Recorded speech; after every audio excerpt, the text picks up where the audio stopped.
जानते हैं कि योगी आदित्यनाथ की एबीसीडी क्या है?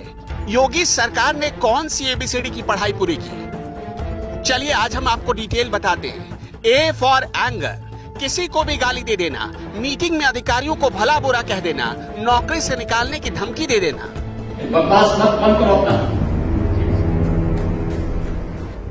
बी फॉर बुलडोजर, जो अयोध्या में चला। हिंदू वाला प्रोपेगेंडा चलाने के चक्कर में अयोध्या में गरीब आदमी के घर पर योगी सरकार ने बुलडोजर चलवा दिया, वो भी तब जब 4 साल का एक मासूम उस घर में सो रहा था। बुलडोजर ने उसे भी उठाकर फेंक दिया।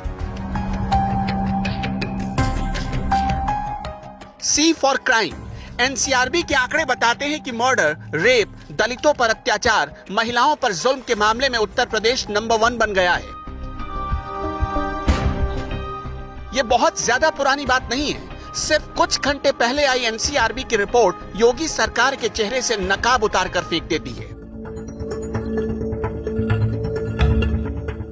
D for death of democracy, नामांकन करने जा रही महिला का लखीमपुर खीरी में चीरहरण हुआ, पुलिस देखती रह गई। सरकार मौन होकर अपने गुंडों को शह देती रही।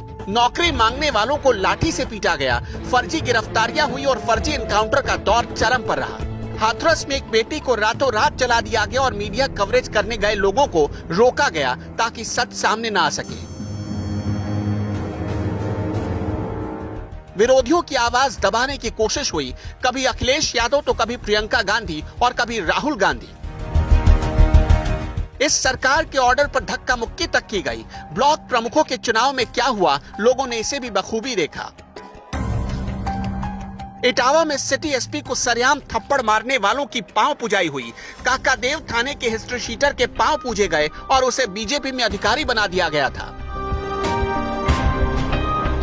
एक हिस्ट्री शीटर को थाने से ही बीजेपी नेताओं ने भगा दिया, पुलिस कुछ नहीं कर पाई।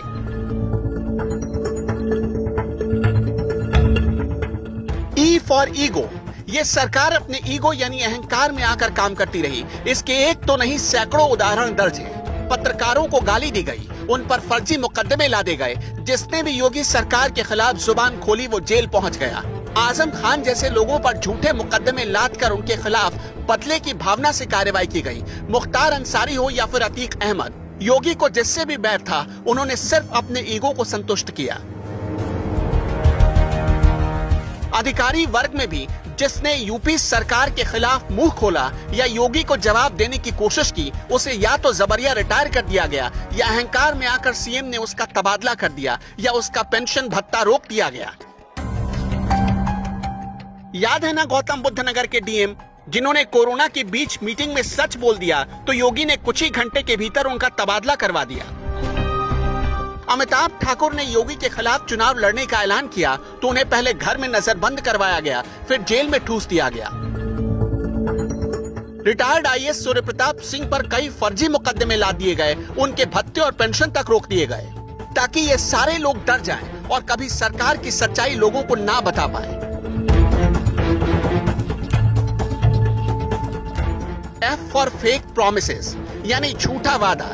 इसमें तो योगी सरकार मास्टर रही। किसानों की आमदनी को लेकर झूठ बोला, नौकरी को लेकर झूठ बोला, कोरोना काल में ऑक्सीजन से कोई नहीं मरा ये तक झूठ बोला, आंकड़े छुपाए गए, गंगा में तैरती लाशों पर झूठ बोला, एक्सप्रेस वे पर झूठ बोला। सच से सरकार का दूर दूर तक कोई वास्ता नहीं था।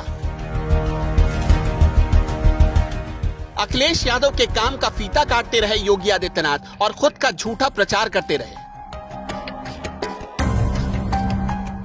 जी फॉर गब्बर गवर्नमेंट, मतलब हठी सरकार जो बदले की भावना से कार्रवाई करती है और खुद का चेहरा चमकाने के लिए किसी भी हद तक गिर सकती है। जैसे बंगाल का पुल चुराया, बंगाल का होटल चुराया और अमेरिका की फैक्ट्री की तस्वीरें चुराकर उसे उत्तर प्रदेश के विकास की तस्वीर बता दी। दुनिया हंस रही थी इस चोरी पर, लेकिन सरकार के अधिकारियों और खुद सरकार में जरा भी शर्म नहीं था, जो कम से कम इस पर सफाई ही दे देती। किस मुंह से सफाई देती? खैर, योगी सरकार की एबीसीडी का पार्ट 2 भी जल्द आपके सामने होगा।